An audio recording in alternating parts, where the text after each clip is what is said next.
नमस्कार, आप देख रहे हैं न्यूज गंगा और मैं हूं आपके साथ विभा। स्वागत है आपका खबरें दिल्ली की में। आज की बुलेटिन में बात करेंगे प्रधानमंत्री के चुनावी रैली की। बताएंगे आपको बीजेपी नेता प्रवीण शंकर कपूर ने बजट 2025-26 पर क्या कहा। दिखाएंगे कैसे चुनावी रंग में रंगे मिक्का सिंह। और बुलेटिन के आखिरी में देखेंगे पंडित धीरेन्द्र शास्त्री के रैली को। लेकिन दिन भर की तमाम खबरों से पहले एक नजर डालेंगे सुर्खियों पर। केशव प्रसाद मौर्य का बड़ा बयान, हरियाणा और महाराष्ट्र की तरह जीतेंगे दिल्ली चुनाव। चुनावी रैली में पीएम मोदी का बड़ा दावा, दिल्ली में नहीं टूटेगी एक भी झुग्गी। केजरीवाल पर बीजेपी का हमला, आपदा की सबसे बड़ी संपदा भ्रष्टाचार। बीजेपी के लोग कर रहे गुंडागर्दी, केजरीवाल ने लगाए आरोप। दिल्ली के आरके पुरम में चुनावी रैली को संबोधित करते हुए प्रधानमंत्री नरेंद्र मोदी ने आम आदमी पार्टी पर जमकर निशाना साधा है। इस दौरान पीएम मोदी ने 1 फरवरी को पेश किए गए बजट का भी जिक्र किया। पीएम मोदी ने कहा, वसंत पंचमी के साथ ही मौसम बदलना शुरू हो जाता है। 3 दिन बाद 5 फरवरी को दिल्ली में विकास का नया वसंत आने वाला है। इस बार दिल्ली में बीजेपी सरकार बनने जा रही है। इस बार पूरी दिल्ली कह रही है, अब की बार बीजेपी सरकार। दिल्ली बीजेपी के प्रवक्ता प्रवीण शंकर कपूर ने कहा कि प्रधानमंत्री नरेंद्र मोदी और वित्त मंत्री निर्मला सीतारमण का यह बजट साल 2025-26 एक ऐतिहासिक बजट के रूप में जाना जाएगा, जो करदाता मध्यम वर्ग को ध्यान में रखते हुए बनाया गया है। प्रवीण ने कहा कि साल 1990 के दशक में पूर्व प्रधानमंत्री डॉक्टर मनमोहन सिंह को भारतीय अर्थव्यवस्था में सुधारों का जनक माना जाता था।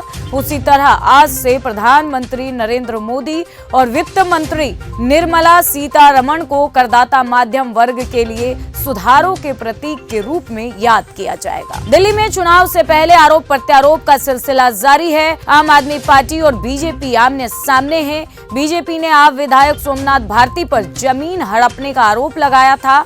अब उन्होंने पलटवार करते हुए कहा कि मामला बीजेपी सांसद रामवीर सिंह बिधुरी से जुड़ा है।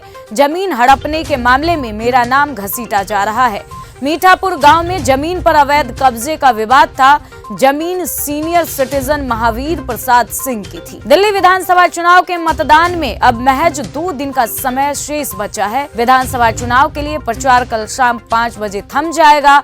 इस बात को ध्यान में रखते हुए सभी दलों ने, नेताओं और उनके प्रत्याशियों ने अपने और अपनी पार्टियों के लिए प्रचार की गति को तेज कर दिया है।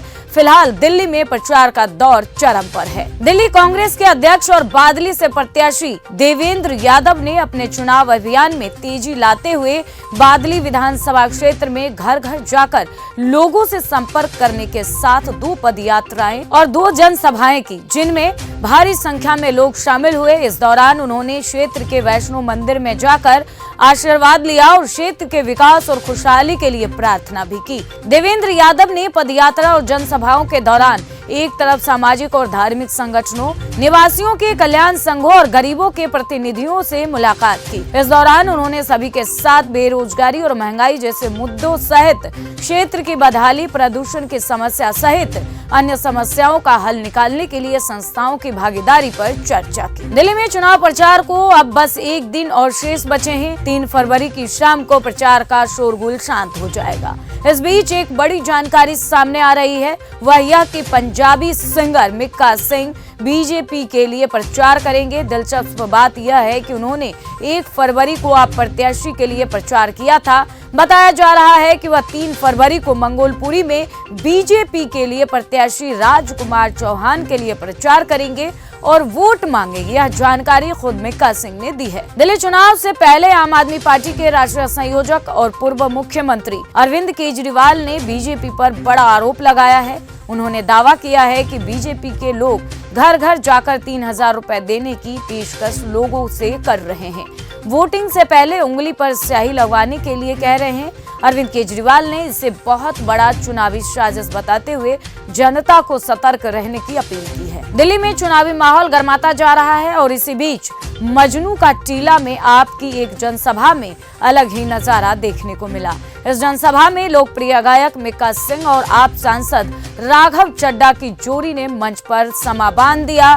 सिंगर मिक्का सिंह सांसद राघव चड्ढा के साथ चुनाव प्रचार के लिए मंच पर पहुंचे और वहां उन्होंने लोगों को अपने अंदाज में एंटरटेन किया। मंच से मिक्का सिंह ने अपने मशहूर गाने टेल मी समथिंग समथिंग के बोल गुनगुनाए, जिस पर सभा में मौजूद लोग झूम उठे, सीटियां और तालियां गूंजने लगी। दिल्ली हाई कोर्ट ने फिल्म 2020 दिल्ली पर रोक की मांग करने वाली शर्जील इमाम समेत 4 याचिकाकर्ताओं का निस्तारण करते हुए कहा कि अभी ये याचिका प्री मैच्योर है, क्योंकि इस फिल्म को अभी सेंसर बोर्ड से सर्टिफिकेट मिलना बाकी है।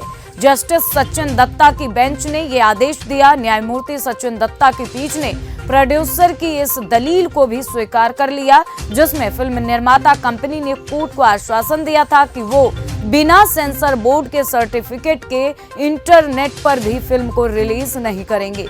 कोर्ट ने कहा कि इसके अलावा प्रोड्यूसर ने स्पष्ट किया है कि यह फिल्म एक काल्पनिक और नाटकीय चित्रण है। इसका उद्देश्य फरवरी 2020 में घटित घटनाओं का शाब्दिक पुनः निर्माण दर्शाना नहीं है। दिल्ली पुलिस के स्पेशल सेल और हरियाणा पुलिस ने एक ज्वाइंट ऑपरेशन में इंटरनेशनल गैंगस्टर जोगिंदर गियोन को गिरफ्तार किया है। जोगिंदर लंबे समय से फिलीपींस में छुपकर अपराधों को अंजाम दे रहा था। जोगिंदर को फिलीपींस से डिपोर्ट कर भारत लाया गया। गैंगस्टर जोगिंदर पर 15 आपराधिक मामलों में दोष साबित हो चुका है, जिनमें 5 हत्या के मामले भी शामिल हैं। वह काफी समय से फरार था और विदेश से अपनी गैंग को ऑपरेट कर रहा था। आम आदमी पार्टी के राष्ट्रीय संयोजक और दिल्ली के पूर्व मुख्यमंत्री अरविंद केजरीवाल ने मुख्य चुनाव आयुक्त को एक चिट्ठी लिखी है। उन्होंने अपनी चिट्ठी में नई दिल्ली विधानसभा क्षेत्र में आप कार्यकर्ताओं पर हो रहे हमलों पर चिंता जताई है।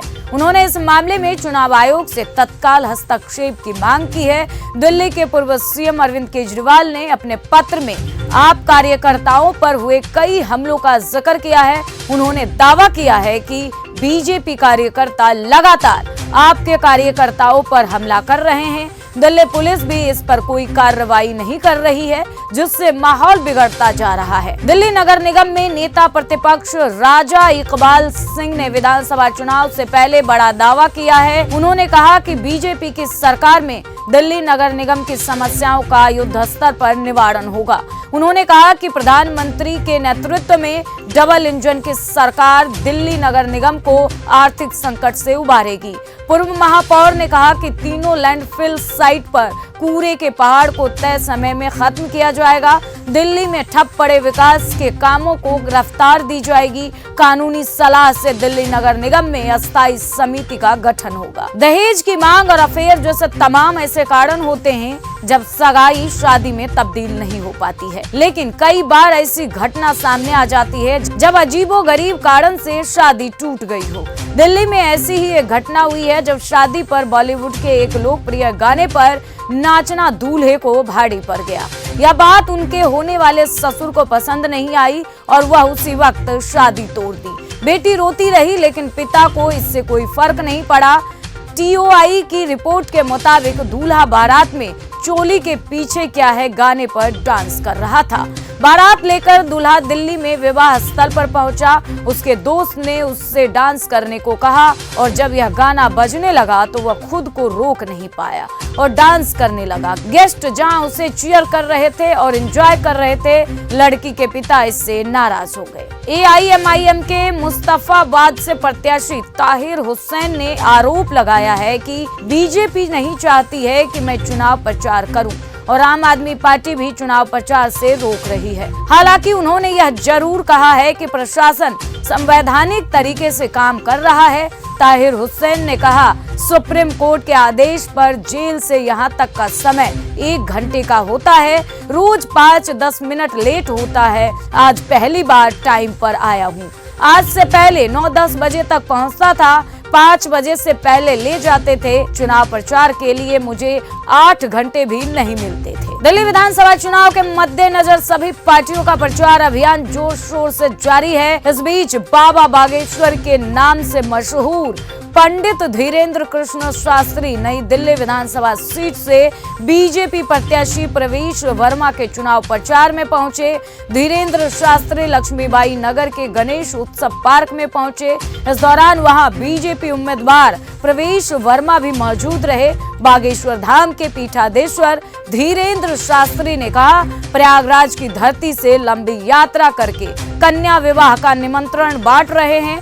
हम आप सबसे मिलने और कन्या विवाह का निमंत्रण देने के साथ हिंदू, हिंदी और हिंदुस्तान को बचाने आए हैं। आप सबके पूरे परिवार के ऊपर हनुमान जी की कृपा बनी रहे। फिलहाल इस खबर में बस इतना ही। देश और दुनिया की तमाम खबरों को देखने के लिए आप बने रहिए हमारे साथ। नमस्कार। ऐसी ही खबरों को सुनने और देखने के लिए सब्सक्राइब करना बिल्कुल मत भूलिएगा चैनल न्यूज़ गंगा।